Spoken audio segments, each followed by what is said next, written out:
Malam hari ini kita akan memulai pemuritan lanjutan yang pertama, dasar-dasar iman Kristen. Bagian pertama ini akan membicarakan tentang bagaimana kita menyesuaikan diri dengan bentuk manusia roh. Manusia roh adalah kemanunggalan dengan Roh Kudus, dengan Allah sendiri yang berkenan tinggal di dalam diri kita. Saya mengawali, kita berdoa dengan mengambil sikap tangan seperti ini. Mari kita berdoa. Bapa kami yang di sorga, dimuliakanlah namamu, datanglah kerajaanmu, jadilah kehendakmu di bumi seperti di dalam sorga. Berilah kami pada hari ini makanan kami yang secukupnya, dan ampunilah kesalahan kami, seperti kami juga mengampuni orang yang bersalah kepada kami. Janganlah membiarkan kami masuk ke dalam pencobaan, tetapi bebaskanlah kami dari segala yang jahat, karena Engkaulah yang empunya kerajaan dan kuasa dan kemuliaan sampai selama-lamanya. Bapa, saat ini kami mengarahkan hati pada Allah untuk menerima kasih Allah yang sempurna. Kami menyerahkan otoritas diri pada kebenaran firman Allah. Hari ini kami membuka diri untuk memiliki hidup berkelimpahan yang tidak terikat, tidak terbatas dari Allah yang hidup. Hari ini kami menerima segala berkat Allah, kesembuhan, kuasa, dan mujizat, serta seluruh kepenuhan kekayaan Kristus. Kami menyerahkan hidup untuk dibentuk semakin serupa dengan Kristus setiap hari. Hari ini kami mendeklarasikan bahwa kami lahir secitra, segambar dengan Allah. Kami lahir untuk mewujudkan kehadiran Allah di dunia ini. Kami adalah kekasih Allah, kami adalah hamba Allah, dan kami adalah pemegang mandat Allah dalam nama Tuhan Yesus. Amin.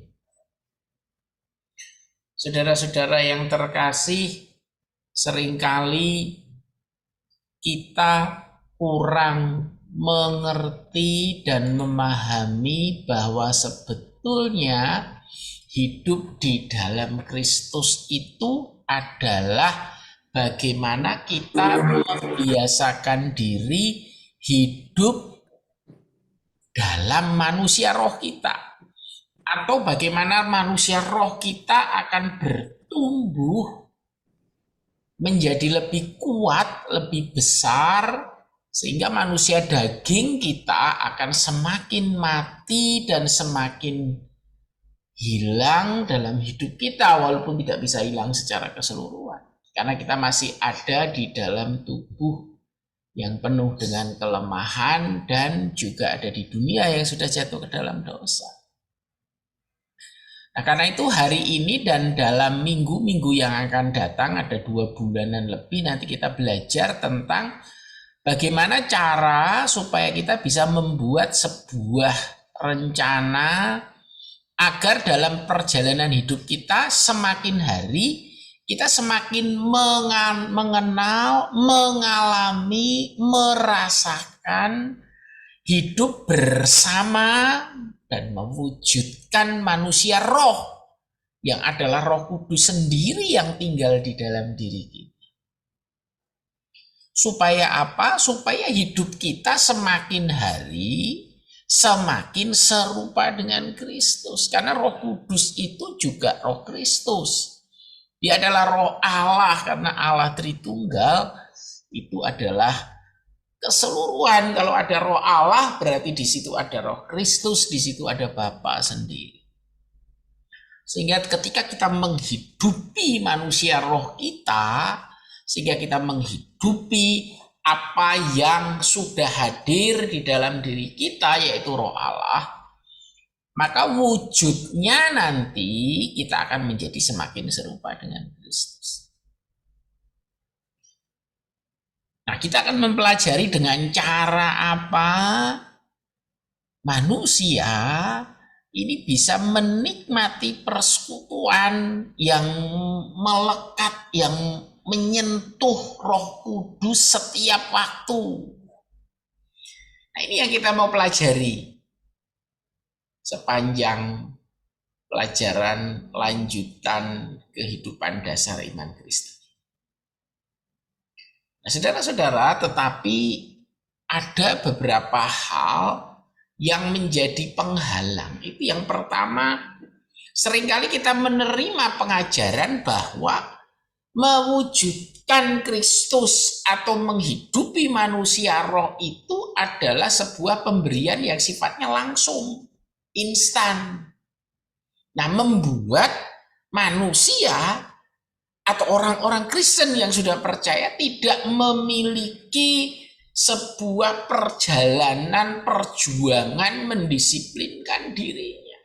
Karena selalu dikatakan keselamatan itu tidak ada satupun yang kita lakukan benar kalau kita bicara tentang keselamatan. Kalau kita bicara tentang karya Kristus di atas kayu salib, benar. Bahkan ketika kita belum mengenal Dia, Kristus sudah mati untuk kita.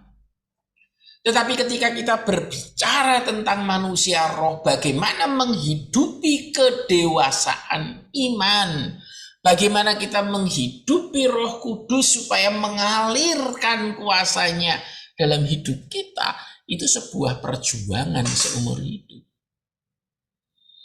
Itu di satu sisi. Di sisi lain ada yang mengajarkan dengan cara yang berbeda. Dia menekankan bahwa usaha manusia untuk bisa menghidupi manusia roh adalah dengan melakukan hukum-hukum agamawi yang disertai dengan berbagai sanksi, ancaman, hukuman kalau kita tidak melakukan.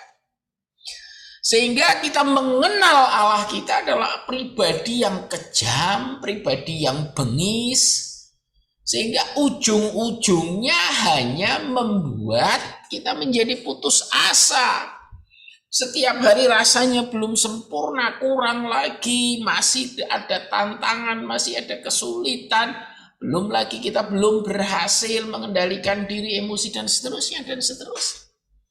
Sehingga pikiran kita dibebani oleh perasaan bersalah yang tidak ada habis-habisnya. Dua pengajaran ekstrim ini yang menyebabkan kita seringkali banyak orang Kristen tidak menjalani kehidupan menumbuhkan manusia roh di dalam dirinya secara benar. Saudara-saudara yang terkasih, saya ingin mendasarkan dengan sangat jelas bahwa membangun hubungan dengan Roh Kudus, dengan Allah sendiri, dengan Kristus adalah sebuah upaya yang mengembangkan keakraban, mengembangkan sebuah hubungan pribadi yang intim, menyenangkan, dan penuh dengan gairah dan semangat dan sukacita. Ini yang harus kita pahami. Dasarnya itu adalah sebuah persekutuan yang penuh dengan gairah, penuh dengan semangat, penuh dengan sukacita. Sehingga akan menumbuhkan setiap waktu keinginan untuk kembali lagi, untuk terus mengulang lagi, pengen lebih dalam lagi dalam pengenalan akan Tuhan.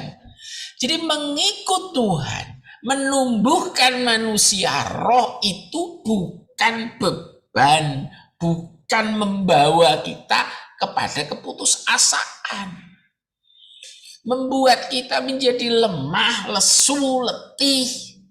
Tetapi justru lemah, letih, dan lesu itulah yang akan kita bawa kepada Tuhan dan mendatangkan damai sejahtera. Jadi hidup yang penuh sukacita.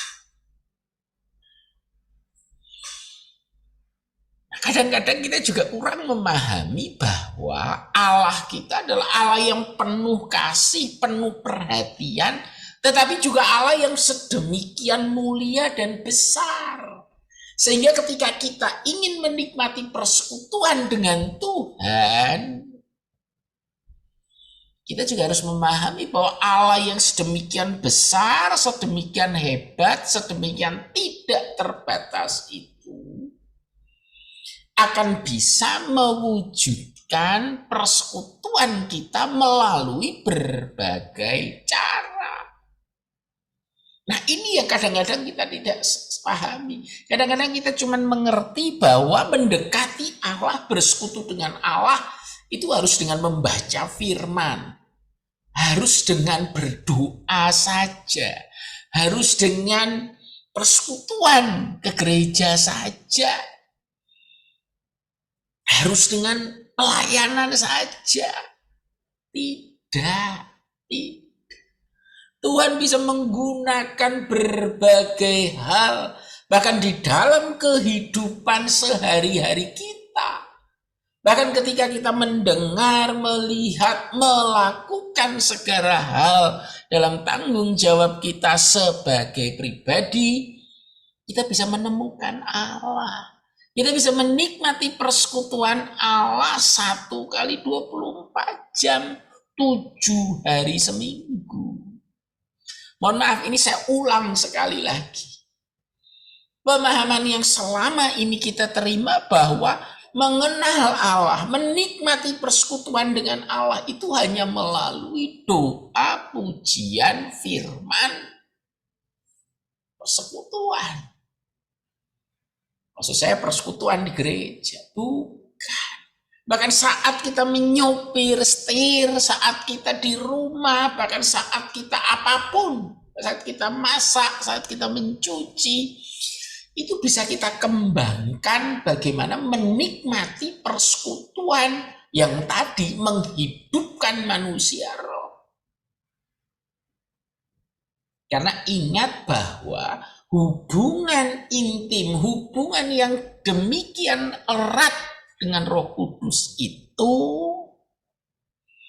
selalu dimulai dari kerinduan kita. Bukan caranya, tetapi hati kita. Bagaimana hati kita terus kita persiapkan, kita persembahkan bagi Tuhan. Jadi ketika kita melakukan pekerjaan kita dengan sepenuh hati dan dalam doa, dalam pembicaraan secara pribadi dengan Roh Kudus, maka sepanjang kerjaan kita itu juga akan menemukan Tuhan. Akan melihat tanda-tanda.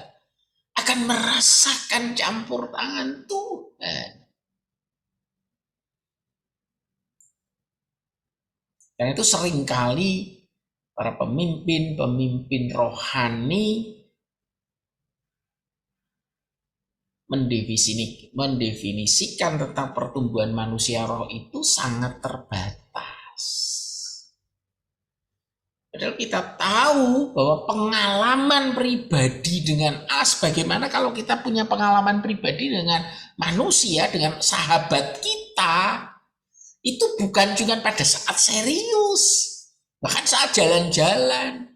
Pada saat melancong, pada minum kopi bersama, kita merasakan kehangatan hubungan itu. Dan itu memperdalam pengenalan kita satu sama lain.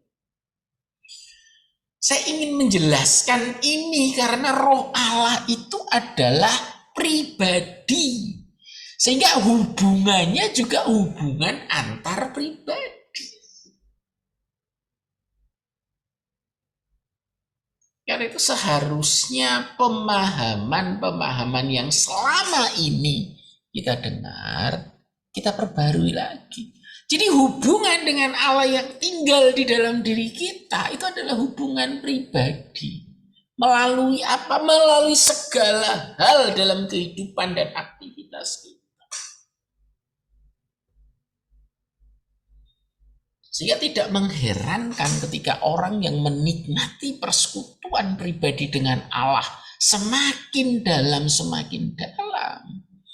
Ketika kita melihat dia, ketika kita ada di sedekat dia, ketika kita berbicara bersama dengan dia, orang ini seolah-olah bukan lagi dirinya, tetapi seolah-olah dia merepresentasikan Tuhan Yesus. Yang setiap kata-katanya keluar membuat suasana teduh, membuat suasana tenang, membuat suasana itu menjadi hidup, menyenangkan.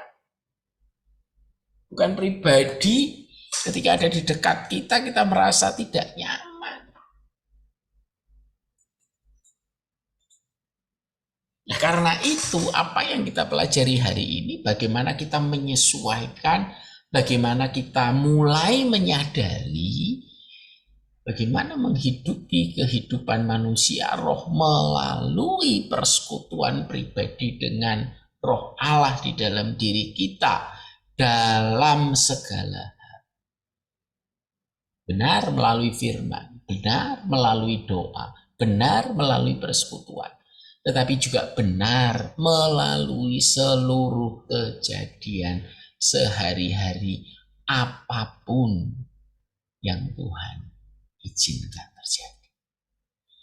Baik, kita berhenti sampai di sini dulu. Silahkan teman-teman untuk menyampaikan segala unek-uneknya. Mau pertanyaan boleh, mau komentar boleh, mau kalimat awalnya juga boleh. Monggo silahkan. Tadi ada Pak Asun, ada Pak Yohanes, ada Bu Mei, ada Bu Yustia, ada Bu Yolanda. Silahkan.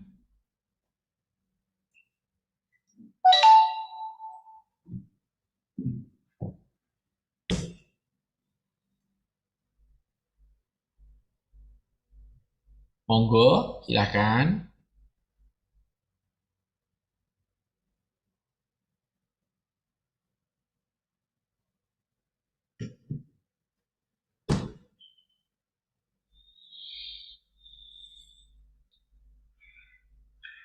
Atau kalau ingin, kami masih silakan. Yes, nyimak dulu Pak, baru nyampe rumah nih. Habis isi bensin tadi. Ini semua masih di jalan ya? Aku udah baru nyampe rumah. Oh, puji Tuhan. Baru nyampe. Silakan mungkin Bu Yolanda.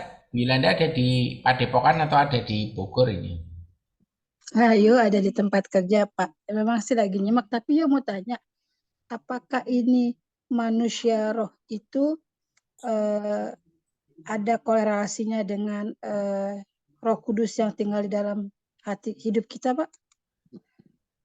Iya, ini hanya istilah saja kan, ada manusia daging, ada manusia roh. Manusia daging itu manusia yang hidupnya dipimpin oleh daging. Manusia roh adalah manusia yang dipimpin oleh Roh Kudus. Nah, untuk menyingkat kalimatnya menjadi manusia roh. Sehingga ketika kita menghidupi manusia roh, berarti kita menghidupi kehidupan yang senantiasa dipimpin oleh Roh Kudus. Itu kira-kira, Bu Yolanda. Berarti kalau begitu, untuk kita bisa mencapai manusia roh, kita harus punya keintiman yang lebih khusus ya Pak, untuk selalu bersama, maksudnya untuk selalu Roh Kudus kan sudah ada di dalam diri kita. Apakah kita harus terus maksudnya berhubungan supaya manusia roh itu tumbuh gitu Pak? Nah, itu yang akan kita pelajari hari ini, Bu Yolanda, dan seterusnya sebetulnya. Tapi yang perlu kita pahami kan urutannya, ketika kita bertobat, kemudian kita dilahirkan kembali, maka kita menerima anugerah keselamatan dan menerima kehadiran Roh Allah, Roh Kudus di dalam diri kita. Itu melalui kelahiran kembali. Karena apa yang lahir dari roh adalah roh. Disitulah dimulai perjalanan manusia roh kita. Nah, yang ditanyakan Bu Yolanda tadi, nah bagaimana hidup supaya terus-menerus melekat, terus-menerus dipimpin oleh roh Allah itu yang kita sebut dengan menghidupi manusia roh itu. Nah, itu yang akan kita diskusikan. Apakah kita berarti harus memiliki komitmen? Lah, komitmennya seperti apa? Apa yang harus kita lakukan? Karena tadi menghidupi manusia roh atau mentaati pimpinan Roh Kudus itu tidak harus hanya melalui doa, tidak harus hanya melalui firman, tidak harus hanya melalui persekutuan, pelayanan, tetapi juga melalui banyak hal termasuk melalui kehidupan keseharian kita. Nah, ini yang menarik karena akhirnya kalau kita tahu 1 kali 24 jam kita bisa berjalan dengan Roh Kudus, maka tentu saja pertama hidup kita akan makin efektif. Kita tidak akan melakukan kesalahan-kesalahan yang membuat kita jatuh, tapi kita akan terus naik. Yang kedua, kita juga akan semakin menjadi berkat. Karena apa? Ketika kita mentaati Roh Kudus, berarti Roh Kudus menguasai kita. Sehingga apa yang kita keluarkan, baik lewat kata-kata, baik lewat perilaku, lewat pelayanan, lewat doa, lewat pembacaan firman, lewat apapun juga aktivitas kita, itu semua akan menjadi alat di tangan Tuhan untuk menyampaikan pesan Tuhan, kasih Tuhan kepada sesama. Sehingga hidup kita akan semakin efektif. Ini yang sebetulnya target yang ingin kita capai. Sehingga hidup kita tidak hanya hidup sebatas, mohon maaf, kalau saya pakai istilah mungkin yang menjadi tidak enak ya. Jadi hidup kita bukan sekedar menjalani kehidupan saja, tapi benar-benar hidup yang begitu efektif, hidup yang begitu memancarkan kasih Allah gitu ya. Jadi bukan hidup kayak manusia biasa, tapi kita hidup benar-benar setiap waktu wujud Kristus itu makin kelihatan, makin kelihatan. Monggo, ada lagi yang lain?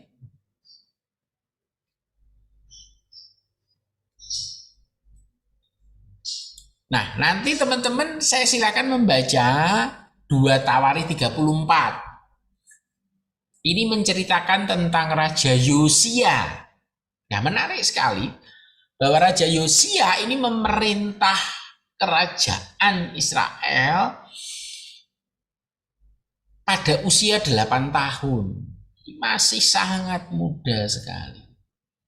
Nah, tentu saja kalau kita pikirkan usia 8 tahun, dia menjadi raja aja belum tahu. Artinya mungkin dia tahulah menjadi raja sudah 8 tahun, tapi maksud saya belum bisa berfungsi, belum bisa mengerti apa yang harus dilakukan Raja Yosia.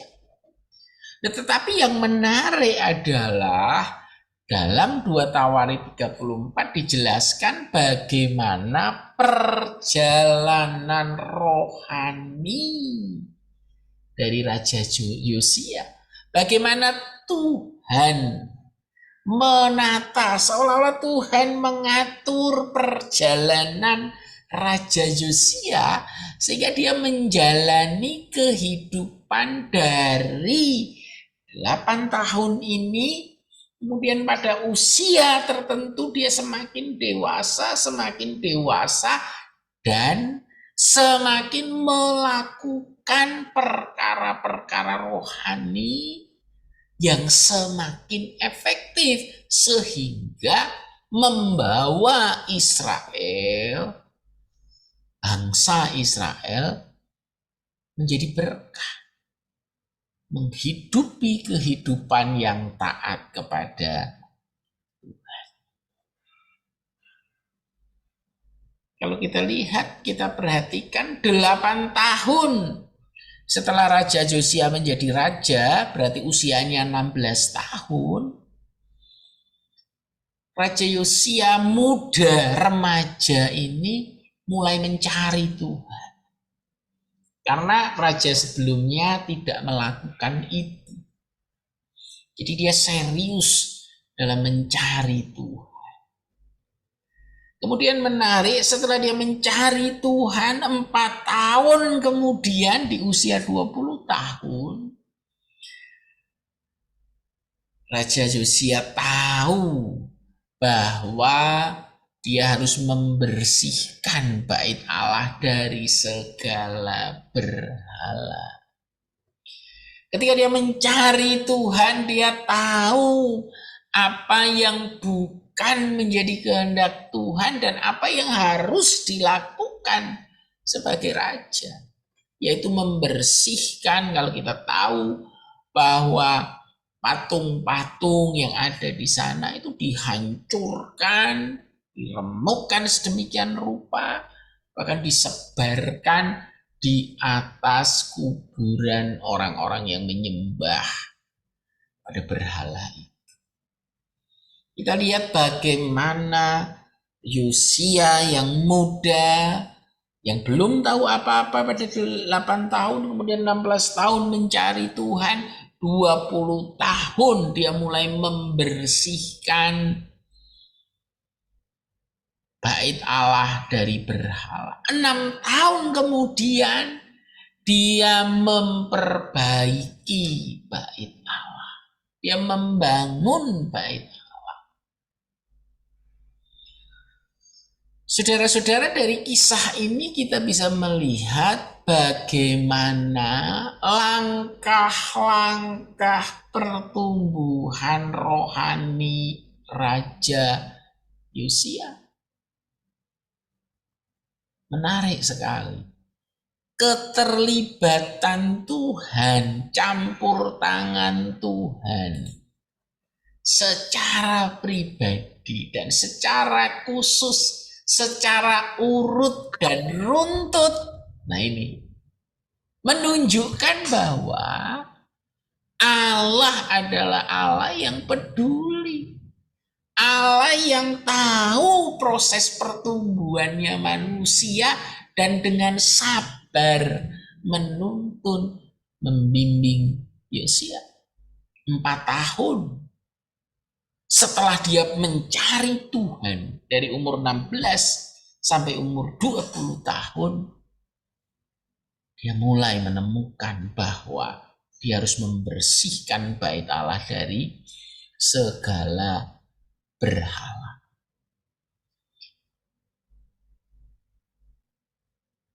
Dan setelah 10 tahun berjalan bersama dengan Tuhan, sehingga umur Yosia mungkin sudah sekitar 26 tahun, Yosia menemukan kitab Taurat Tuhan.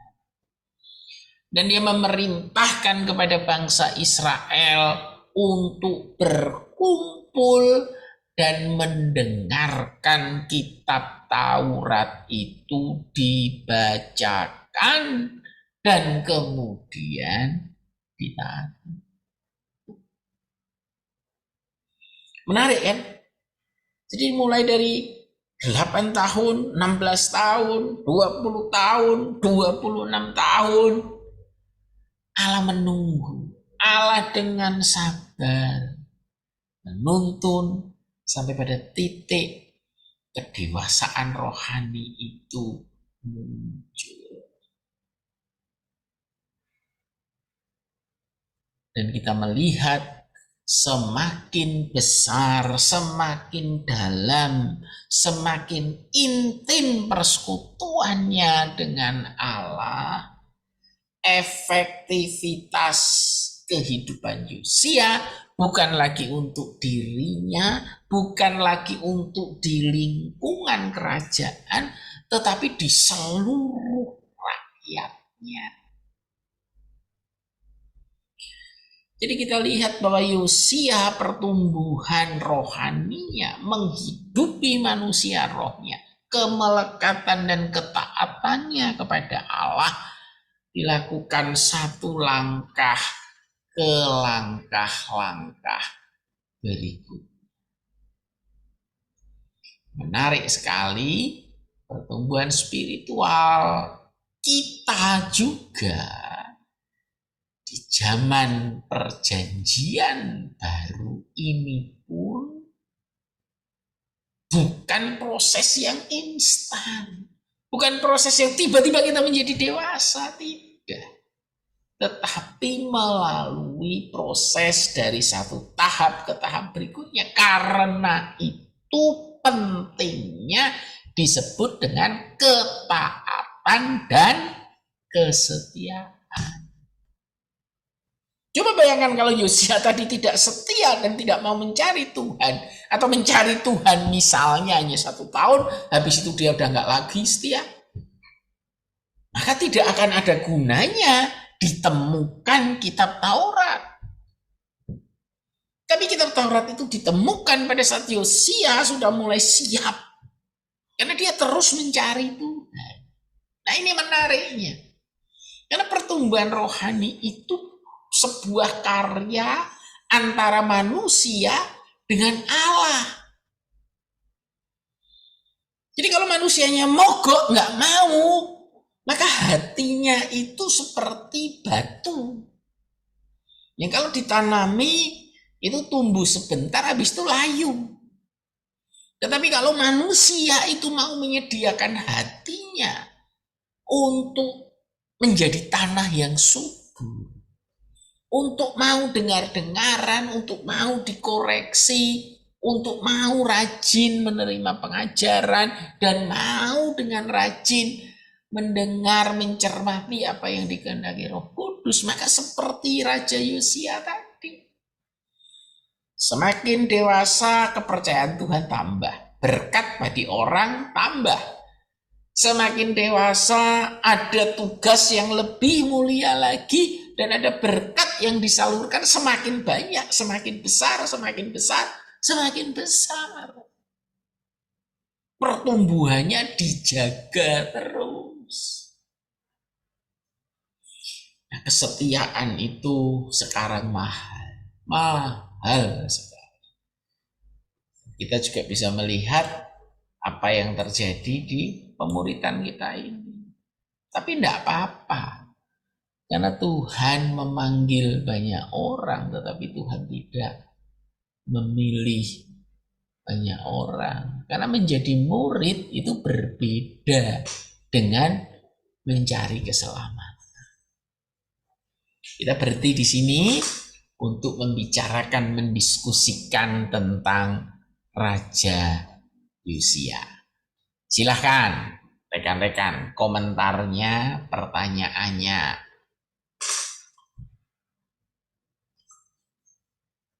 Bu Yolanda kayaknya beberapa kali lempar tapi udah masuk lagi.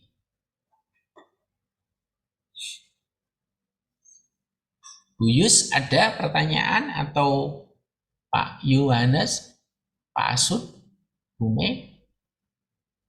Silahkan.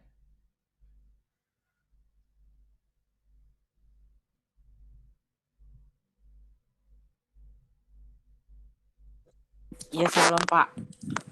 Silahkan. Kalau ada. Ya.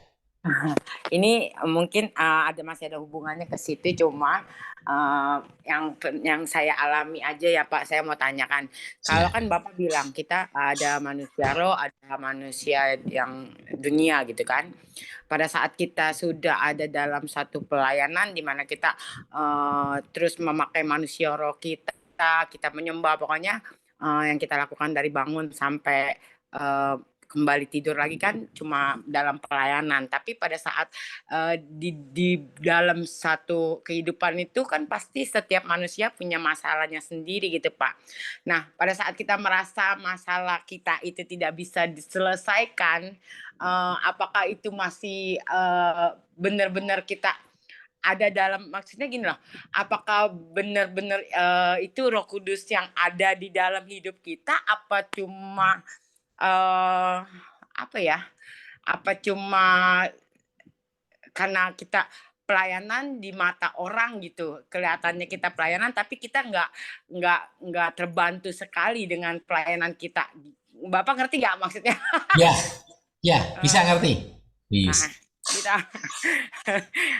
kayak gitu Pak, masalahnya kadang-kadang kita ada satu masalah gitu kan, banyak lah, bukan satu, banyak masalah. Kadang kalau kita ingat, kita berdoa, kita mengandalkan Tuhan, kita berdoa, kita mencoba mencari jalan keluar bersama Tuhan, mencoba kalau itu ada urusannya dengan orang lain, kita mencoba untuk memaafkan, mencoba untuk mengasihani, mencoba untuk mendoakan. Tapi belakang-belakangan kalau sana terus-terusan dia masalah gitu, kita lagi berpikir, ini benar-benar ada Roh Kudus gak? Kok nggak selesai-selesai gitu Pak? Kok masalahnya itu gitu? Maksudnya itu yang saya mau tanyakan Pak, biar bisa dapat jawab. Baik, terima kasih. Nah, ini sebetulnya yang tadi di awal yang kita pergumulkan, kita pertanyakan, karena seringkali dalam kehidupan kita, dalam pengajaran yang ada, seringkali memahami persekutuan dengan Tuhan itu tidak 1 kali 24 jam. Jadi seringkali kita melihat persekutuan dengan Tuhan itu hanya pada saat kita berdoa, memuji Tuhan, melayani Tuhan.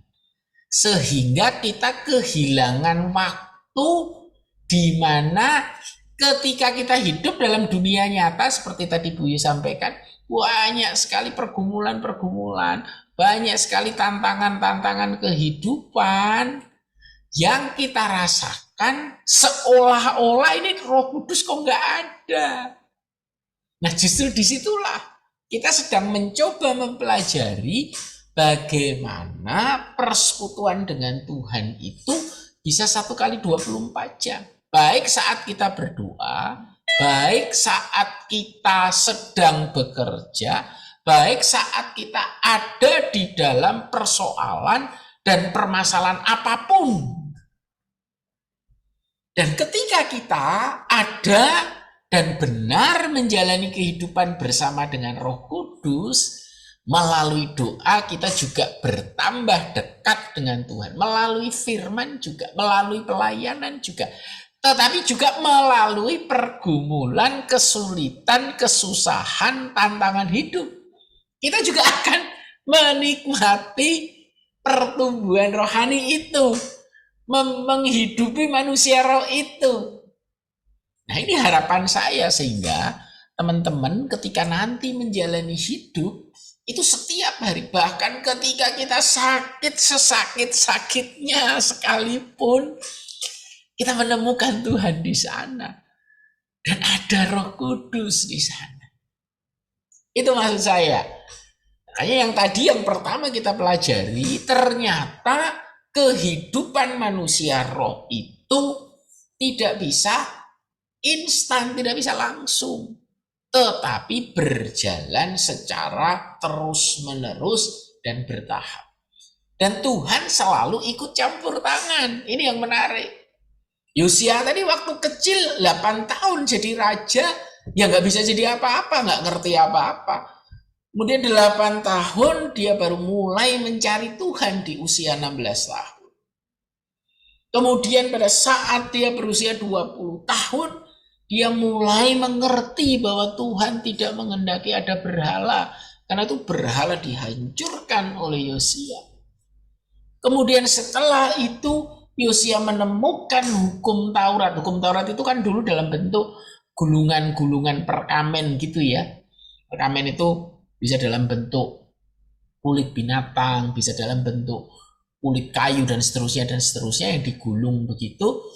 Dan itu karena saking lamanya di bait Allah itu tidak pernah dibaca, tidak sampai ketimbun-timbun sampai hilang. Pada saat ditemukan, Yosia siap untuk mendengar, membaca, dan mentaati. Kenapa? Karena waktunya sudah cukup perjalanannya Yosia untuk bisa memahami firman Tuhan melalui hukum Taurat. Perkamen-perkamen dari Taurat Tuhan itu. Nah, ini satu hal yang menarik. Nah, karena itu untuk menjawab pertanyaan Bu Yus, nanti kita akan belajar selanjutnya. Nah, ini hal yang kedua, ini bicara tentang bagaimana kita menggunakan waktu dalam bersekutu dengan Tuhan melalui firman dan doa. Nah, bagaimana supaya doa kita, persekutuan kita dengan Tuhan melalui firman itu bisa berjalan secara terus-menerus.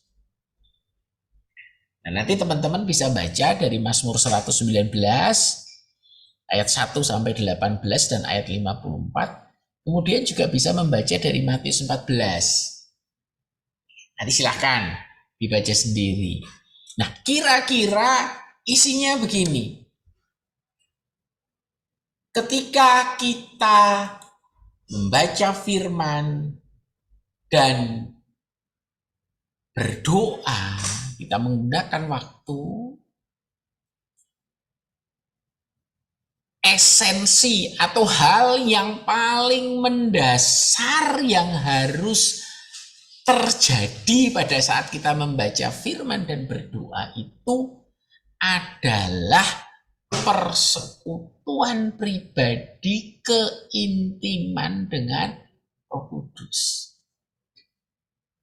Saya ulang sekali lagi. Jadi ketika kita membaca Alkitab atau kita sedang berdoa, itu adalah sebuah perjumpaan pribadi atau persekutuan pribadi yang harus terjadi antara kita dengan Roh Kudus.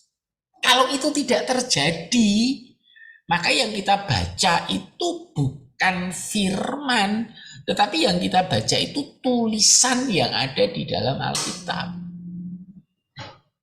Demikian juga ketika doa itu tidak membawa kita bersekutu dengan Tuhan, maka itu bukan persekutuan dengan Tuhan, tetapi kata-kata yang keluar dari mulut kita saja. Nah, gimana detailnya? Misalnya, firman. Bagaimana firman? Supaya kita bisa ketika kita membaca, kita merenungkan firman, itu bisa menikmati persekutuan dengan Tuhan yang benar. Nah, Mazmur 119 kalau nanti dibaca, di situ disebutkan ada beberapa hal. Jadi membaca firman itu identik dengan merenungkan, identik dengan menghafalkan, identik dengan mengucapkan dengan keras, identik dengan memeditasikan, identik dengan menyanyikan. Saya ulang sekali lagi. Jadi yang dimaksud dengan membaca firman itu bukan hanya pada saat kita membaca, tetapi bagaimana saat kita juga menghafal. Menghafal itu berarti apa? Firman itu terus kita bawa dalam ingatan kita. Kemudian bagaimana firman itu juga sering kita ucapkan dengan suara yang kedengaran. Kemudian firman itu juga kita renungkan, kita meditasikan. Jadi misalnya sederhana saja, salah satu firman yang saya paling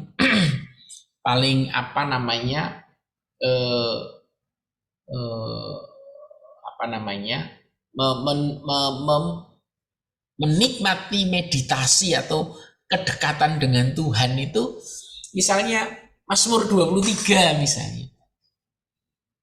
Tuhan adalah gembalaku. Meditasinya kira-kira begini. Tuhan gembala, aku ini domba. Takkan kekurangan aku. Kalau gembala saja tidak akan pernah membiarkan dombanya kelaparan. Kalau kelaparan, sakit, mati, gembalanya rugi. Apalagi gembala saya adalah Tuhan. Tuhan yang baik, Tuhan yang sempurna, bahkan Tuhan yang rela mati bagi keselamatan saya. Sehingga tidak akan mungkin dibiarkan aku kelaparan. Karena itu Tuhan adalah gembalaku, takkan kekurangan. Sehingga ketika aku sekarang dalam pergumulan, dalam kesulitan dan kesusahan, aku percaya Tuhan yang adalah gembalaku itu tidak akan membiarkan aku.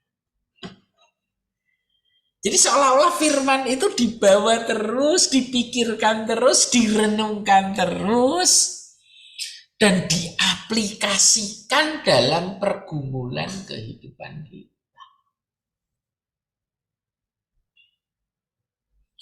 Saya sekarang ini banyak sekali merenungkan tentang Tuhan yang maha baik, yang tidak pernah melakukan yang jahat sedikit pun dalam kehidupan dan dalam penyertaannya dalam hidup kita. Ini yang terus menerus saya renungkan.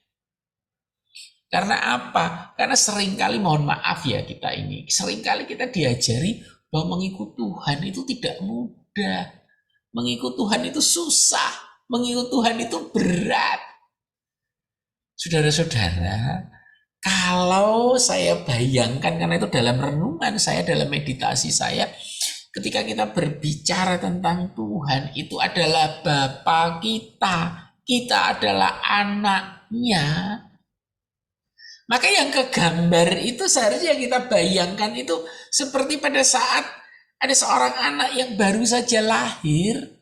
Wah, itu akan menjadi sukacita luar biasa bagi ibunya, bagi bapaknya, bagi keluarganya. Jadi kelahiran kita pada saat kita lahir baru, wow, itu luar biasa sekali. Dan coba lihat, terus saya masih baru punya cucu umur 1 tahun lebih sedikit. Wow, cucu kita bisa jalan. Wah, kita senang sekali. Cucu kita bisa nunjuk-nunjuk. Aduh, kita senang sekali. Bisa mainan, aduh kita temenin. Waduh, itu membuat heboh sekali.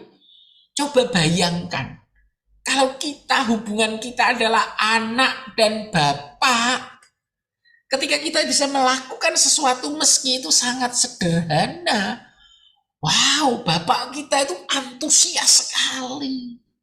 Nah, bayangan kayak gitu itu harus menguatkan kita pada saat kita di tengah-tengah perjalanan hidup. Entah kita sakit, entah kita bergumul, entah kita sedang kerja keras. Wow, aku tenang karena aku ini anak dari Sang Maha Tinggi. Dan dia tidak pernah meninggalkan aku. Nah, ini yang dimaksud di Mazmur 119. Jadi ketika membaca di pagi hari, saya tidak mengatakan harus satu perikop, harus enggak. Tetapi kita merenungkan bagian tertentu dan terus-menerus kita makan, kita ingat, dan kita terapkan dalam.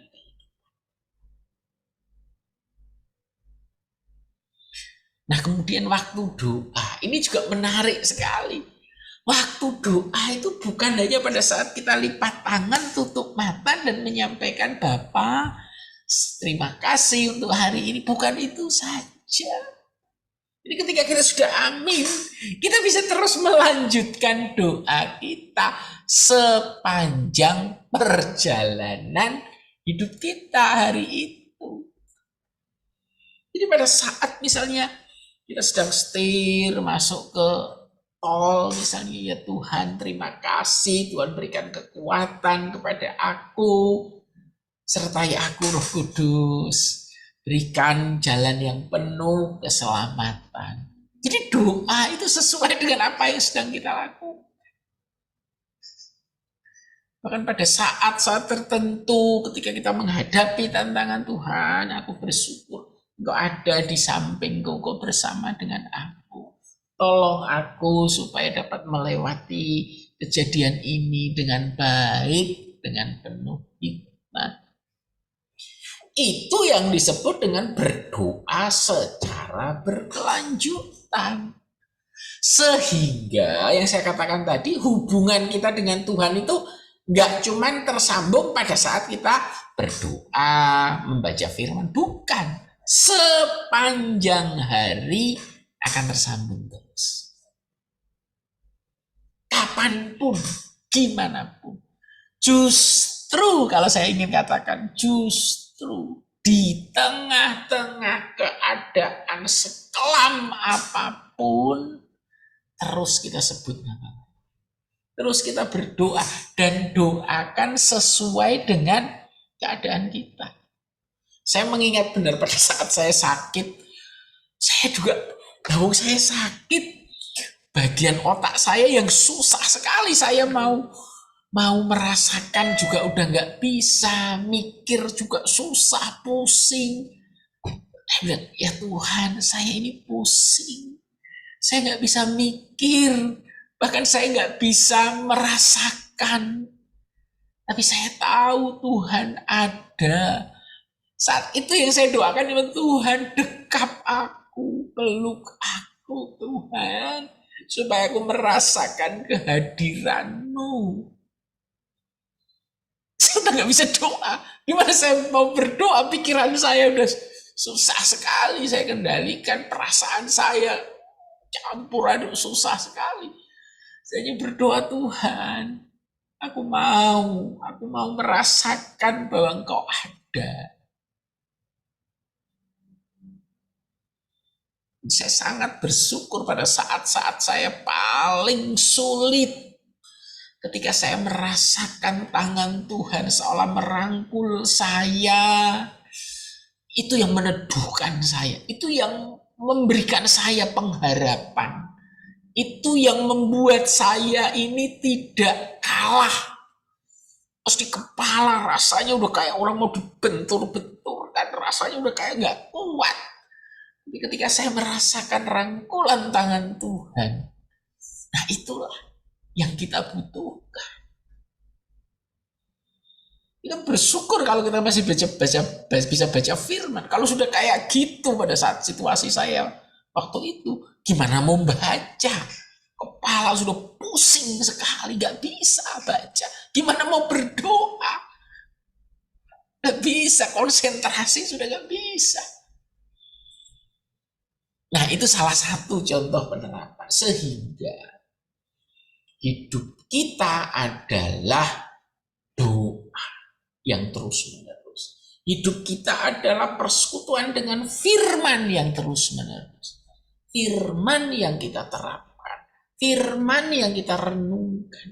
Firman yang kita meditasikan. Begitu kira-kira, monggo silahkan yang ingin menyampaikan pendapatnya, pertanyaannya. Semoga ini memberi penjelasan sedikit dari apa yang ditanyakan Bu Yus tadi.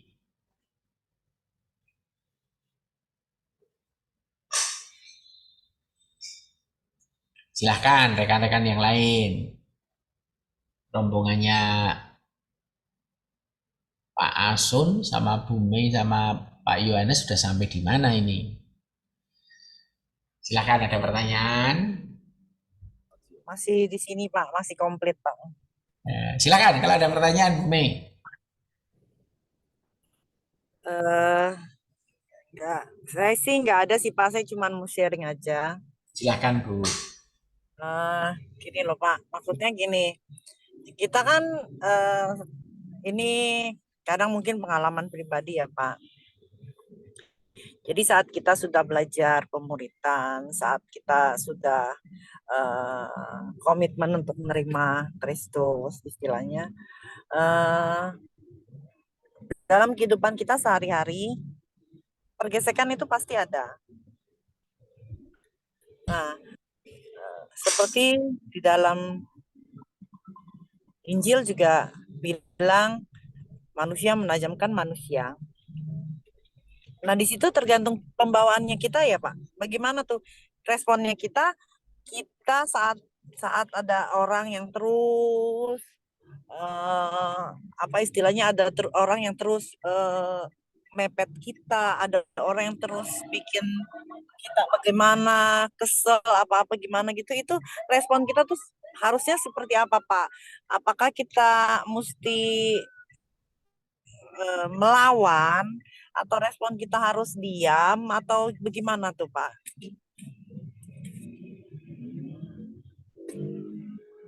Ya, ini menarik sekali nih pertanyaan Bumi ini. Ini salah satu contoh bagaimana mengimplementasikan, memohon Roh Kudus untuk terlibat. Ini menarik sekali.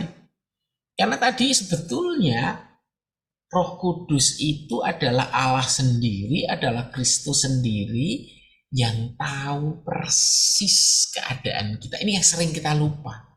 Seringkali kita merasakan Tuhan itu jauh. Padahal Tuhan itu ada di dalam hati kita. Ada di dalam roh kita. Sehingga gak usah ngomong, Tuhan itu sudah tahu. Gak usah banyak alasan, Tuhan itu tahu. Sehingga yang perlu kita lakukan itu hanya jujur saja. Jujur saja itu begini. Ini ada orang yang setiap waktu kayak cari masalah. Setiap waktu kayak terus saja membuat kita kesal. Jujur. Doanya, Tuhan ampuni aku. Aku punya rasa tertekan. Aku punya rasa marah. Aku punya tidak sabar pada orang ini. Tuhan, ampuni aku.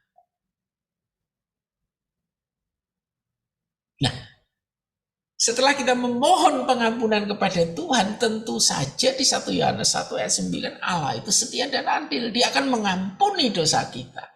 Kita percaya bahwa Tuhan akan mengampuni. Tetapi yang jadi masalah, hati kita kan masih ada luka itu toh. Karena itu kita lanjutkan doa kita, itu yang selalu saya lakukan. Ya Roh Kudus, bentuklah aku, hatiku dari dalam. Kalau aku disuruh mencintai, mengasihi, aku gak bisa. Tapi kalau Engkau yang merubah isi hatiku dari dalam, aku yakin aku akan bisa. Bukan karena aku, tetapi karena Roh Kudus yang bekerja di dalam aku. Tarik napas, terus tenang, jalani hidup lagi. Kok masih ada ganjilan lagi? Ngaku lagi, Tuhan, aku masih punya perasaan seperti ini pada orang ini. Ampuni aku. Kalau masih ngeyel juga, kita katakan kuasa darah Yesus menghancurkan segala perasaan, segala keinginan jahat di dalam diriku ini. Kemudian, Roh Kudus, bentuk aku dari dalam. Kalau aku tidak punya kasih pada orang itu, beri aku kasih. Tanamkan dan alirkan kasih-Mu. Supaya aku bisa mengasihi dia dengan sungguh-sungguh. Nah, itu yang harus kita lakukan. Jujur. Jujur.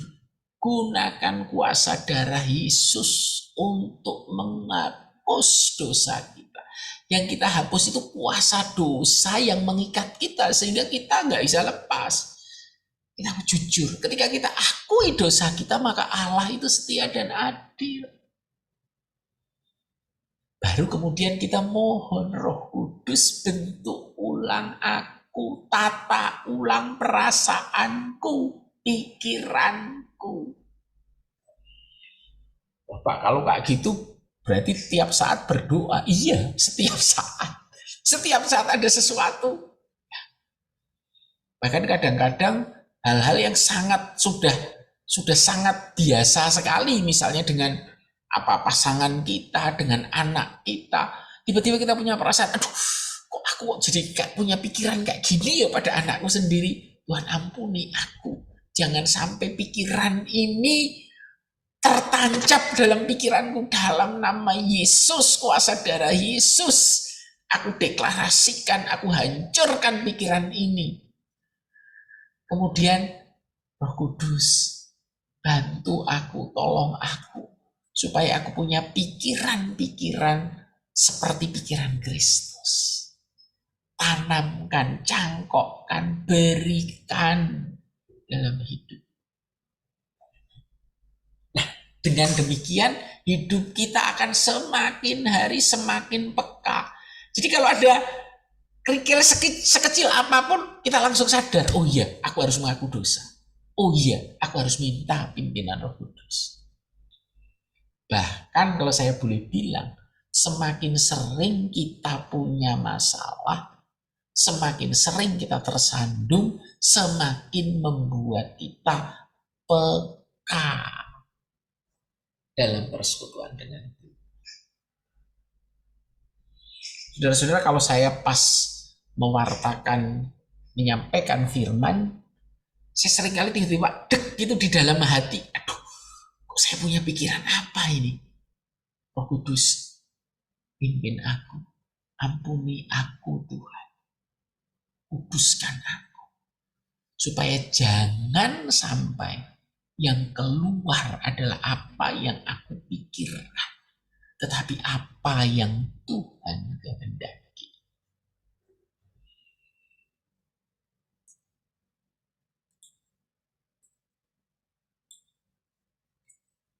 Kira-kira demikian jawabannya. Nah, karena itu yang ketiga, kalau tadi bagaimana kita mengembangkan persekutuan melalui doa dan firman, kemudian yang pertama tadi kita memahami bahwa pertumbuhan iman itu bertahap, maka yang ketiga adalah pentingnya mengembangkan persekutuan dengan komunitas saudara-saudara seiman yang sama-sama ingin mewujudkan Kristus, sama-sama ingin membangun manusia roh.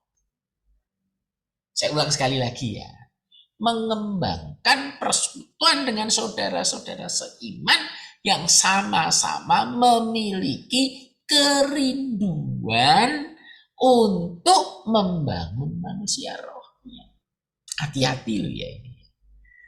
Karena ini persekutuan yang sifatnya benar-benar ingin menumbuhkan kita. Ingin membuat kita bertumbuh dalam pengenalan akan Tuhan. Karena itu hati-hati terhadap mereka yang tidak memiliki tujuan yang sama. Ini dalam arti untuk persekutuan yang menolong kita ya, kayak komsel misalnya, di mana kita bisa sharing secara pribadi, bisa saling mendoakan, kita bisa saling memperhatikan, kita saling menolong. Nah, ini yang perlu dikembangkan. Karena mohon maaf, kalau persekutuan itu hanya sesuai dengan hobinya. Hobinya jalan-jalan. Wah, jalan-jalan, senang-senang. Tidak ada gunanya. Mohon maaf saya katakan tidak ada gunanya. Oh, sana senangnya kegiatan apa? Yuk bareng-bareng. Tidak ada gunanya. Kegiatan apapun tidak ada gunanya. Tetapi ketika kegiatan itu dihubungkan dengan kerinduan untuk menikmati persekutuan dengan Tuhan. Caranya gimana sih Pak? Caranya ya apa yang kita omongkan di situ adalah hal-hal dalam penerapan firman tadi. Mungkin dalam kesaksian hidup, mungkin dalam saling mendoakan, mungkin kita harus benar-benar secara kreatif gitu ya, mengembangkan cara-cara sehingga kita, salah satu contoh misalnya begini, yuk kita sama-sama komitmen melayani di lapas seperti yang kita lakukan. Nah, karena kita mau melayani kehendak Tuhan, ayo kita berdoa. Ayo kita khususkan waktu untuk berdoa. Supaya kita layani itu benar-benar menjadi kehendak Tuhan. Oh, kalau gitu, ayo kita siapkan dengan baik lagu-lagunya, ujiannya. Bagaimana kita bisa menghayati lagu ini, dinyanyikan dengan lebih baik lagi. Itu salah satu beberapa contoh, sehingga ketika kita berkumpul benar-benar memiliki sebuah proyek, di mana proyek itu kita lakukan, kita siapkan bersama-sama dalam persekutuan dengan Tuhan.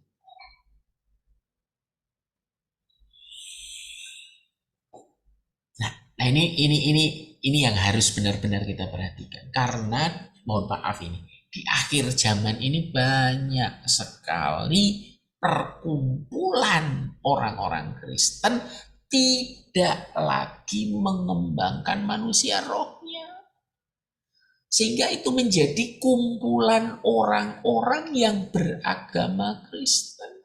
Yang dilakukan apa? Bikin TikTok. Saya tidak mengatakan TikTok nggak boleh ya, tetapi kalau itu tujuannya hanya untuk hura-hura, bahkan seringkali untuk sok-sokan, menampilkan yang aneh-aneh dan seterusnya dan seterusnya. Jadi misalnya kita bisa berrekreasi bareng-bareng, bisa, tetapi di dalam rekreasi itu bagaimana kita saling menguatkan. Wah, dengan ini saya melihat kemuliaan Tuhan. Ini bukan kata-kata klise, tapi benar-benar ketika kita merasakan ombak yang bergulung-gulung, saya diingatkan Tuhan bahwa kita harus masuk ke dalam persekutuan yang dalam dengan Tuhan. Misalnya seperti itu. Sehingga kita saksikan adalah hal-hal yang benar-benar akan saling menguatkan. Dan di sana juga kita bisa mempunyai proyek, misalnya bagaimana kita bisa menolong orang-orang yang misalnya dalam kondisi kekurangan, misalnya dalam kondisi apa, kita sudah siapkan, kita sudah, dan seterusnya dan seterusnya, sehingga perjalanan rekreasi kita dapat, persekutuan dengan Tuhan juga makin bertumbuh, pelayanan kepada sesama juga bisa kita kerjakan.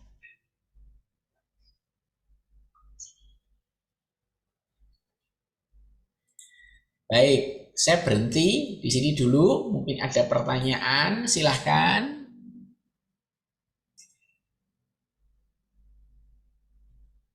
Bu Yolanda mungkin?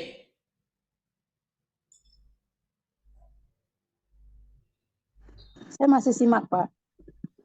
Saya tuh tertarik ketika nanti Bu Yolanda misalnya ada di tengah-tengah padepokan misalnya. Jadi dibiasakan membuat proyek. Misalnya hari ini saya mau mengajak anak-anak membuat proyek dalam bentuk permainan tertentu, tetapi melalui permainan itu saya ingin mengajarkan prinsip hidup tertentu. Nah, itu yang harus kita renungkan secara kreatif. Secara kreatif bagaimana menikmati persekutuan, tetapi melaluinya kita belajar tertentu untuk merenungkan, memeditasikan, menerapkan kebenaran firman. Jadi misalnya anak-anak diajari bagaimana hidup secara disiplin, misalnya yang sederhana saja. Dengan cara apa? Dengan cara misalnya hari ini kita mau melihat apakah kuku mereka rapi, misalnya begitu. Itu kan sederhana. Tetapi ketika kita menyampaikan kepada mereka adalah bagaimana ketika kita menjaga tubuh kita dengan baik, berarti kita mensyukuri. Ketika kita merawat tubuh kita dengan baik, berarti kita menghormati Tuhan yang menciptakan kita. Itu sebagai contoh. Sehingga itulah yang akan disampaikan ketika kita misalnya sambil menolong dia, memotong kukunya, misalnya begitu. Jadi itu namanya menerapkan firman, melakukan firman melalui proyek dalam persekutuan.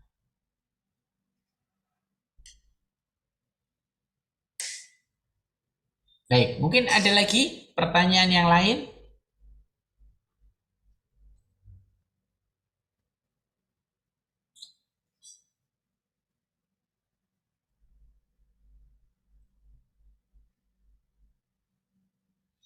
Nah, kalau tidak, yang keempat yang bisa kita lakukan bagaimana menghidupi manusia roh yang semakin terus berkembang, semakin maju adalah kita memiliki mengatur ritme hidup kita sedemikian rupa sehingga kita punya waktu-waktu yang memang secara khusus kita sediakan untuk Tuhan. Ini menarik sekali. Ini menarik sekali. Kita ini kan sebetulnya hidup itu kan ditentukan oleh kebiasaan, oleh pola hidup. Itu yang saya pelajari. Semakin kita berusia, semakin kita tahu bahwa kita tidak bisa hidup serampangan. Kita memang benar-benar hidup harus teratur. Karena kalau hidup sudah nggak teratur, itu repot kita. Jadi kalau tidurnya kemalaman, nanti jadi susah tidur. Kalau susah tidur, tekanan darah jadi naik.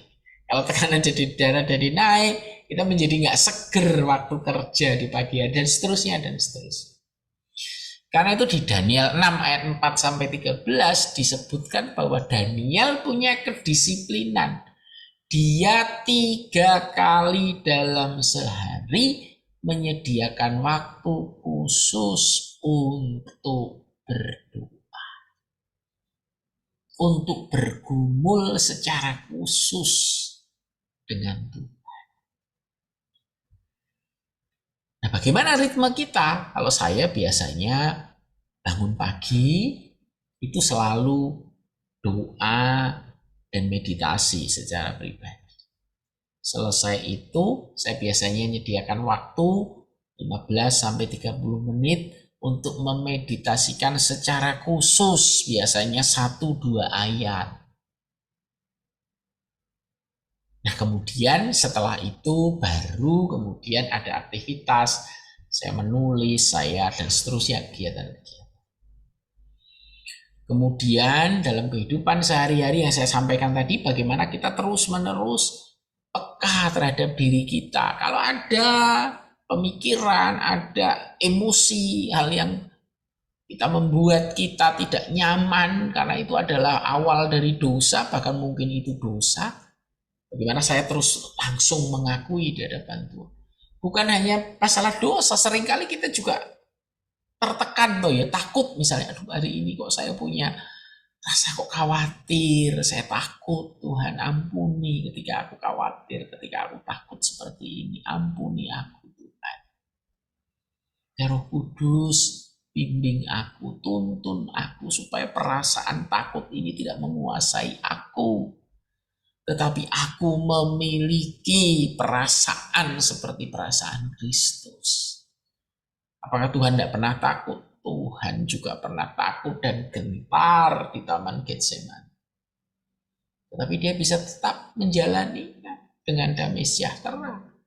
Karena dia dikuatkan oleh Bapaknya. Nah itu. Nah biasanya ketika masuk ke malam hari, saya berdoa lagi secara khusus. Kemudian sebelum tidur, sesaat belum tidur, saya melakukan meditasi. Itu yang rutin dilakukan. Nah biasanya di jalan, saya akan, sekarang kan ada Alkitab yang bersuara itu.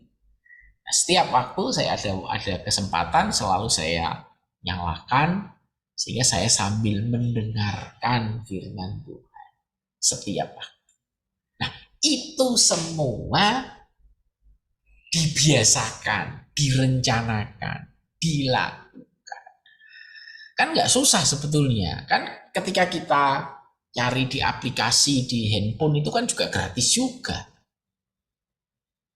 yang Alkitab bersuara itu. Jadi nanti tinggal di jalan, tinggal di setel aja kita dengarkan Alkitab itu. Meditasi juga banyak, makanya saya juga baru sedang menyiapkan, kalau bisa nanti saya bisa siapkan aplikasi untuk meditasi yang menolong kira-kira mungkin 15-30 menit untuk merenungkan bagian firman tertentu. Nah, perhatikan teman-teman, walaupun punya rencana dan kebiasaan, tetapi seringkali kalau misalnya ada sesuatu yang mengganggu, ya kita lentur aja. Oh, jadi kita agak mundur, kita agak maju, dan seterusnya dan seterusnya. Jadi yang paling penting konsisten, itu terus menerus, tetapi juga fleksibel, ya, sehingga kita tidak menjadi beban, tetapi itu merupakan sesuatu yang kita nikmati. Ini yang paling penting.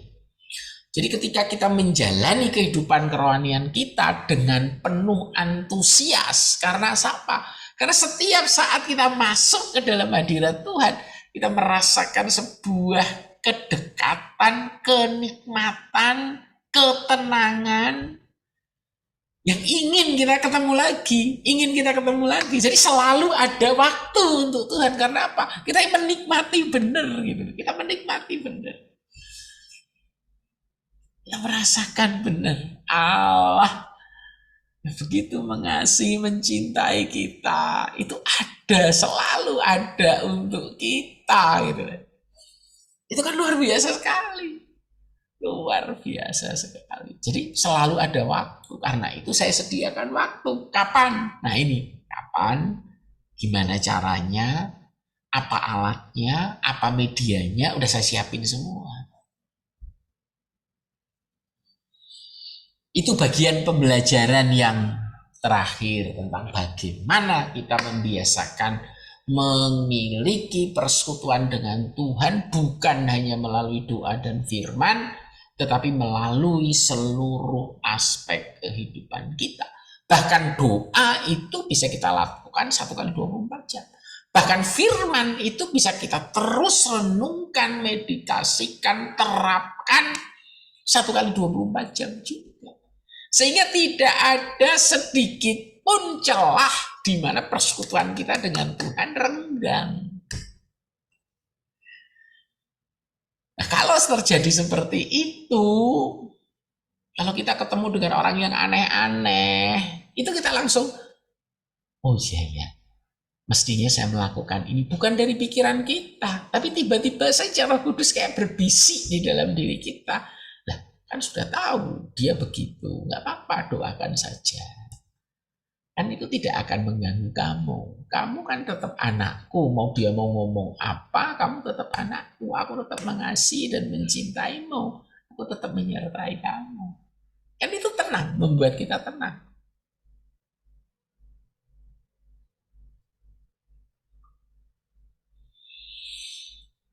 Baik. Monggo silahkan kalau ada yang ingin menyampaikan pendapatnya atau pertanyaannya. Silahkan.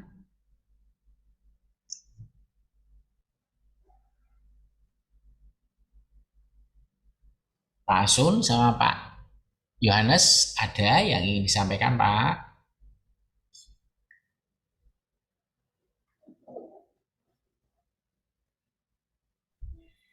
Nggak ada sih Pak, panasnya udah turun Pak. Oh, Pak Yu udah turun. Udah turun dia Pak, ya. Pak Asun setir ya Bu ya?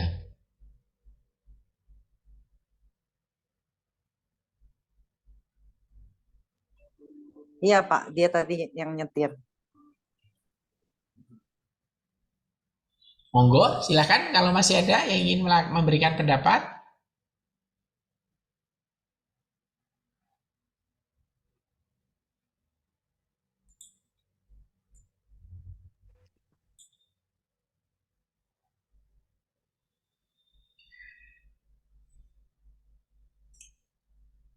Nah, karena itu kunci kita bisa bertumbuh, manusia roh kita bisa bertumbuh, ketaatan kita, kerinduan kita untuk mendengar dan melakukan apa yang dikehendaki Tuhan, dan mendengar dan melakukan apa yang dikehendaki Roh Kudus, itu adalah kerinduan kita, gairah kita, semangat kita ketika bersekutu dengan Allah. Saya ulang sekali lagi ya. Ini berbeda dengan ketika orang menganggap bersekutu dengan Allah itu sebuah beban, sebuah kewajiban, sebuah habis-habisin waktu, nggak ada gunanya. Hati-hati. Kalau tidak ada gairah, tidak ada semangat, nah bagaimana?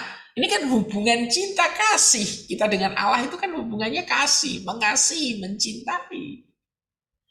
Kalau sudah tidak ada gairah, tidak ada kerinduan untuk bertemu, menikmati kehadiran Tuhan. Baca firman itu malas. Dengarkan firman itu malas. Doa, aduh males. Karena tidak ada sentuhannya. Saudara hati-hati ya, karena kehidupan kerohanian di ujung akhir zaman ini akan ditandai dengan kekeringan rohani. Kekeringan rohani itu aktivitasnya masih ada loh ya. Ke gerejanya masih, berdoanya masih, baca firmannya masih, pelayanannya masih, tapi kering. Karena tidak ada keintiman, tidak ada kegairahan, tidak ada kerinduan bertemu dengan Allah. Jadi kalau saya bayangkan ya, kalau kita memuji Tuhan tidak keluar dari hati kita, itu biasanya itu nggak ada rasa hormat, syahdu, ada rasa yang sering kali terus kemudian air mata kita nggak terasa itu keluar. Ada yang bergejolak di dalam diri. Kalau tidak ada perasaan-perasaan gitu, kita hati-hati loh ya. Jangan-jangan itu hanya lagu saja seperti lagu yang lain. Tapi ketika kita ucapkan setiap kalimat itu seperti kita sedang berhadap-hadapan dengan Tuhan. Itu akan beda rasanya. Gairahnya beda. Dan itulah kunci pertumbuhan manusia roh. Ingat, yang memberikan pertumbuhan itu Tuhan, Allah. Dan pertumbuhan itu terjadi hanya ketika kita melekat kepada Allah, melekat kepada Roh Kudus. Maka bisa tumbuh. Gak bisa tumbuh dari kepintaran kita sendiri. Kita nyelidiki isi Alkitab, terus kita bisa bertumbuh secara rohani. Tidak ada kaitannya. Kita rajin berdoa, tapi kita tidak bersekutu dengan Allah, tapi cuma melafalkan kata-kata, itu tidak akan menumbuhkan manusia roh kita. Jadi esensi semuanya adalah hati kita. Di mana kita mengarahkan kekaguman kita. Gimana kita mengarahkan hormat kita, kerinduan kita, gairah hidup kita. Apakah kepada Allah atau kepada yang lain.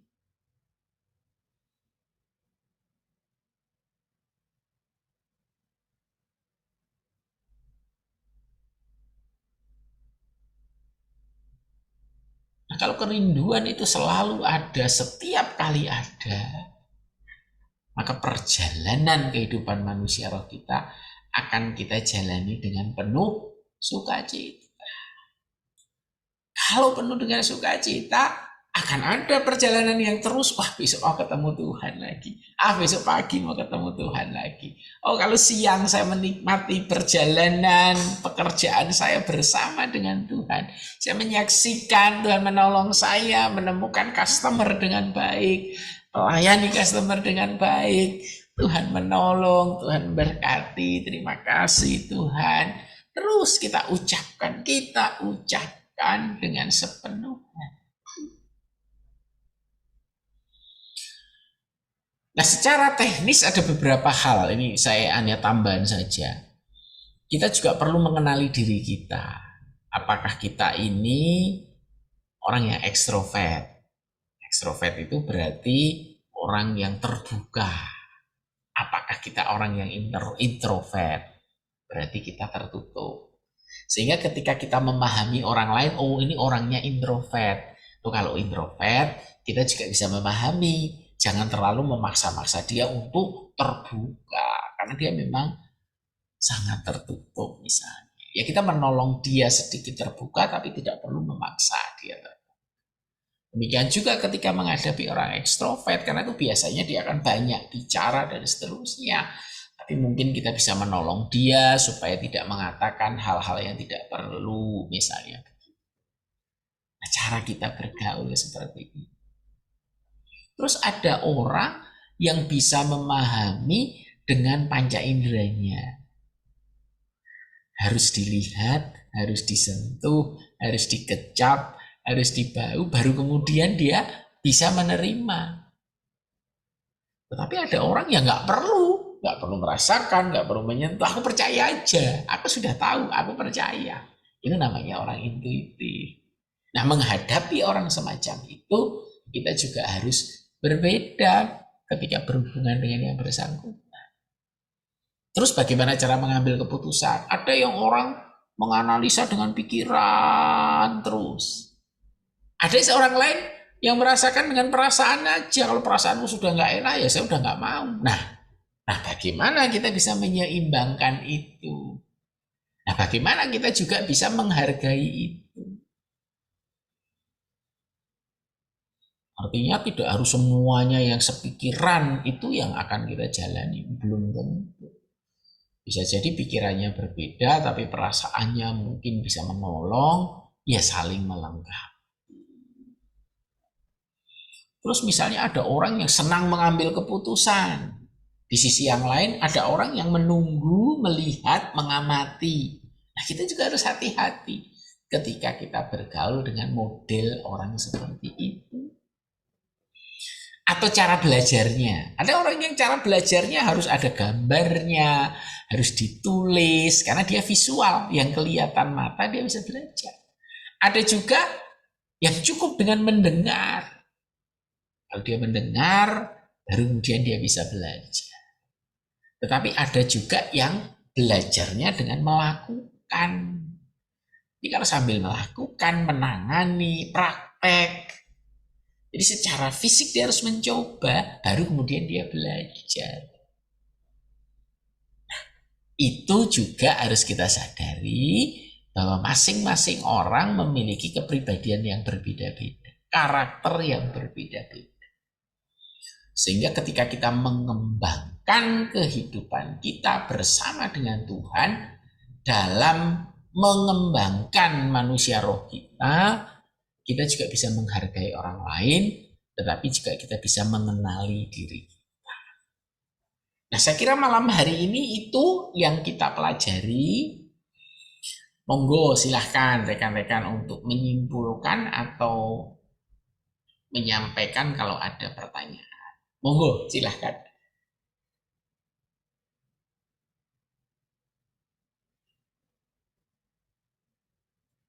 Silahkan mungkin dimulai dari Bu Yolanda.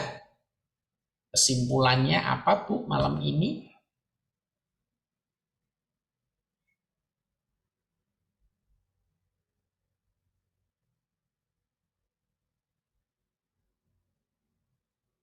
Atau Bu Yus dulu? Oke. Oh, silakan Bu Yolanda. Ya, kalau kesimpulannya sih yang yo dapat bahwa kita hidup perlu selalu minta Tuhan untuk memberikan kita kekuatan atau memampukan kita untuk kita bisa berjalan di dalam rohnya Tuhan. Karena Tuhan sudah kasih kita Roh Kudus yang juga memberikan kita nasihat, menegur kita. Hanya kadang seringkali kita kurang pekas dengan suara roh, atau mungkin kita sendiri yang tidak mengaktifkannya. Nah, itu menurut saya perlu perlu Tuhan untuk selalu punya komunikasi atau punya hubungan yang memang intim dengan Tuhan, karena tanpa itu, tanpa dibangunnya sebuah keintiman dengan Tuhan, maka roh kita itu sebenarnya bisa saja bukan hanya tidur, bisa juga mati juga, Pak. Jadi saya rasa itu memang hal yang paling sangat penting di dalam kehidupan kita sebagai seorang Kristen yang benar-benar mau mengaktifkan atau mau mempercayai bahwa mau menghidupkan roh itu di dalam hidup kita. Itu aja, Pak. Ya, terima kasih, Bu Yolanda. Silakan Bu Yus, kesimpulannya malam ini. Ya, kesimpulannya banyak masukan yang saya pertanyakan itu ternyata memang bukan dalam arti kata kita berdoa, kita pelayanan, kita baca Alkitab, tetapi mungkin dalam setiap apa yang kita lakukan gitu ya, bahkan dalam setiap proses masalah, mungkin dalam setiap kesenangan itu juga harus benar-benar menyertakan Roh Kudus ikut merasakan semuanya. Jadi bukan seperti kayak gimana ya, satu rutinitas di mana kita bangun, berdoa, baca firman Tuhan, melayani pelayanan, bukan yang seperti itu, tetapi di dalam setiap hal yang saya ambil garis besarnya di sini, benar yang kita harus benar-benar bersungguh-sungguh buat Roh Kudus itu sendiri, mungkin menyertakan terus Roh Kudus ya. Terima kasih Bapak buat jawabannya tadi, bikin aku benar tenang, karena saya sering kali berkata-kata, kok udah di pelayanan tapi masih sering kali gitu, acap kali, sering banget. Apalagi yang benar yang si Meme bilang, kalau ada masalah dari yang orangnya itu terus kayak kita diteken gitu, dia kayak masalahnya rasanya mau gimana ya gitu. Kalau mikir ke kehidupan lalu mungkin maaf Pak, bahasa kita kan jangan gila lu aja tongolin, gila gue juga ada gitu kan. Tapi Tuhan nggak minta yang kayak gitu. Sekarang ini justru Tuhan mau seberapa kuat kita menahan roh dunia kita ya, hidup dunia kita, bukan hidup roh kita. Jadi kita terus bertahan. Memang itu yang menajamkan kita, itu yang membuat kita proses. Mungkin yang Bapak bilang juga, kesimpulannya dari semuanya ini, saya mau melekat sama Tuhan itu bukannya pagi siang sore, tapi per detik hidup saya, mungkin yaitu yang mau saya sertakan Pak. Dari rasa sakit, dari rasa bingung, dari rasa sedih, dari rasa yang pokoknya semua masalah yang ada itu pasti Roh Kudus bekerja. Ada sesuatu yang mau Tuhan nyatakan buat hidup saya. Terima kasih Pak. Amin. Terima kasih. Bu Mei, silakan. Atau Pak Asun, silakan. Kesimpulannya. Ya Pak, makasih Pak. Sebelumnya seperti yang tadi Bapak jelasin mengenai manusia menajamkan manusia, ya itu karena sering banget kan kejadian buat pasti hari-hari kita. Jadi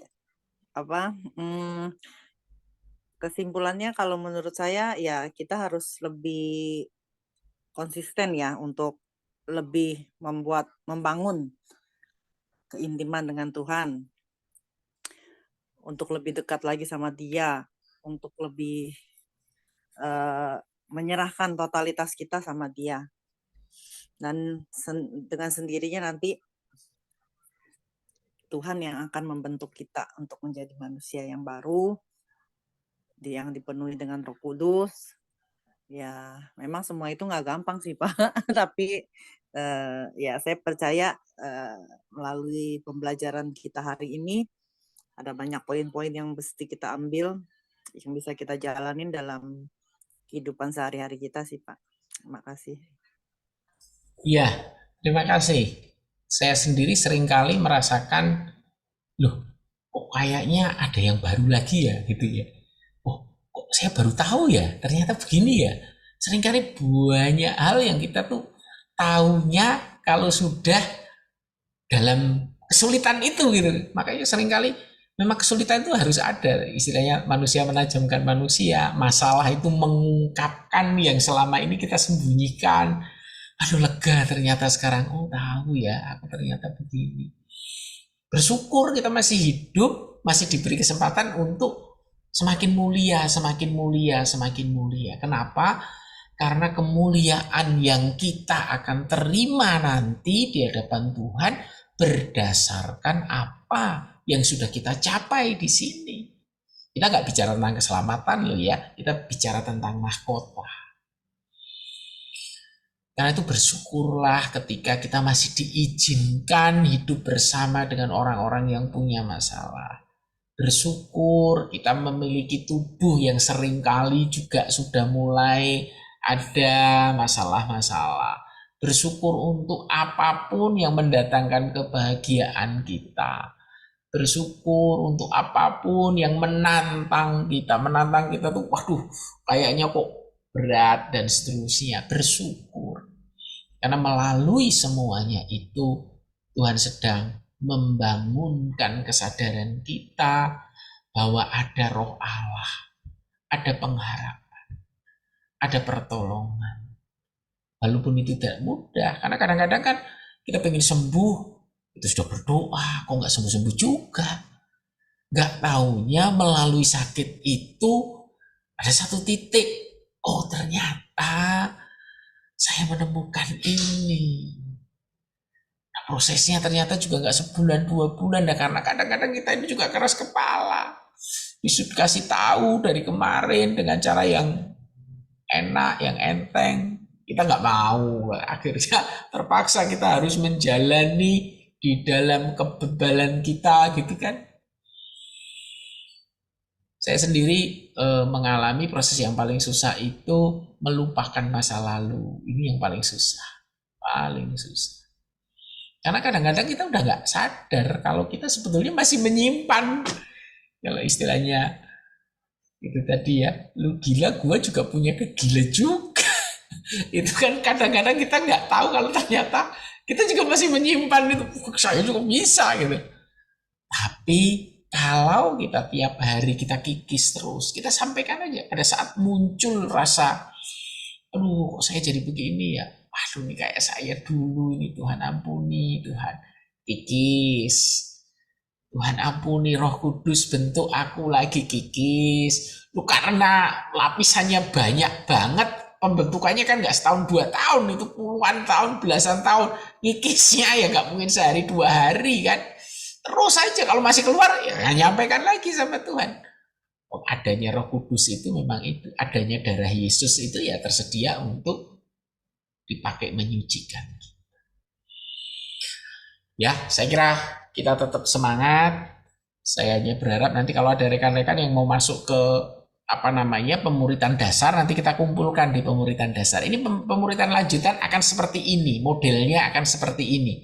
Banyak nanti, karena itu ketika saya sharing silahkan dibaca ayatnya di Anda sendiri, atau nanti setelah ini baru kemudian dibaca, enggak apa-apa.